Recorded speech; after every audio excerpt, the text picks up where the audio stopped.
बरेली में गांधी जयंती के मौके पर डीआईजी राजेश कुमार पांडे गांधी आश्रम पहुंचे। यहां उन्होंने महात्मा गांधी के चित्र पर माल्यार्पण करते हुए श्रद्धांजलि दी। गांधी आश्रम आए डीआईजी ने यहां चरखा चलाकर सूत काता। मीडिया से बात करते हुए उन्होंने बताया कि महात्मा गांधी ने ब्रिटिश कॉलोनियल रूल के खिलाफ खादी को अपना हथियार बनाया। विदेशी वस्तुओं खासकर कपड़ों का बहिष्कार कर खादी को अपनाया गया, जिसने ब्रिटेन की अर्थव्यवस्था पर बड़ी चोट की। लिहाजा खादी वस्त्र नहीं, एक विचार है। उन्होंने बताया कि वह पिछले 30 साल से सूत कात रहे हैं। उनकी पोस्टिंग जहां कहीं भी होती है, वहां के गांधी आश्रम में जाकर सूत जरूर काटते हैं।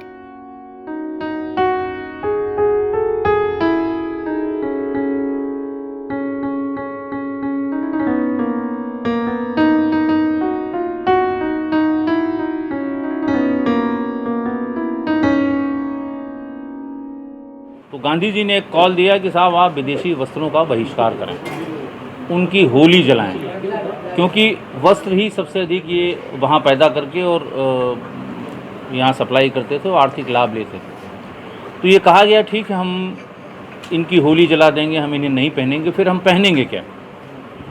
उसके लिए बापू ने एक मॉडल निकाला कि हम इससे आत्मनिर्भर भी बनेंगे, हम अपने लिए इसका कपड़ा भी बना लेंगे।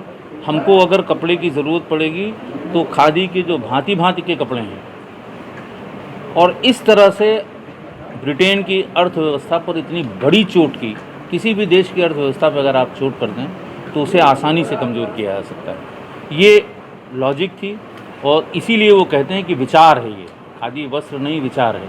ये उस समय का विचार था जब ब्रिटेन की अर्थव्यवस्था पर चोट करने के लिए गांधी जी ने इनका बहिष्कार किया, विदेशी वस्तुओं का, होली जलाई और सबको स्वावलंबित। आज भी हापुड़ और खुर्जा के बेल्ट में खेस बनती है, घर घर में लोग चरखा चलाते हैं, सूत बनाते हैं। एक घर में अगर 20 लोग हैं तो 20 लोग चलाते हैं, उसको बेचते हैं, उससे वो खेस बनती है। अगर आप लोगों को जानकारी हो रखी तो बिछाने के लिए और उसके लिए केवल और केवल खेस, गलत तो नहीं कर रहा हूँ, केवल आज भी वो उसको फॉलो कर रहे हैं पिछले 70 सालों से, और चरखा चला रहे हैं। करीब 30 साल हो गया होगा मुझे। एक हमारे पिताजी के मित्र थे सुरेश राम भाई, बहुत बड़े गांधी विचारक, विनोबा जी के साथ के थे, सर्वोदय मूवमेंट के संस्थापक थे। जब विनोबा जी, उनके मकान का नाम ही सर्वोदय कुटीर था। तो पिताजी के बहुत अच्छे मित्र थे। जब उनके दोनों बच्चे नौकरी करने के लिए बाहर चले गए, मैं पढ़ता था उस समय, बीएससी में था, तो मैं उनके पास रहने लगा। वो सुबह शाम उन्होंने आजीवन अपना काता हुआ ही सूट पहना। वो सुबह शाम, सुबह 1 घंटे, शाम को 1 घंटे, ट्रेन में होते तो ट्रेन में चरखा। ये चरखा उन्होंने ही बताया, वो सूरत से ले आते थे।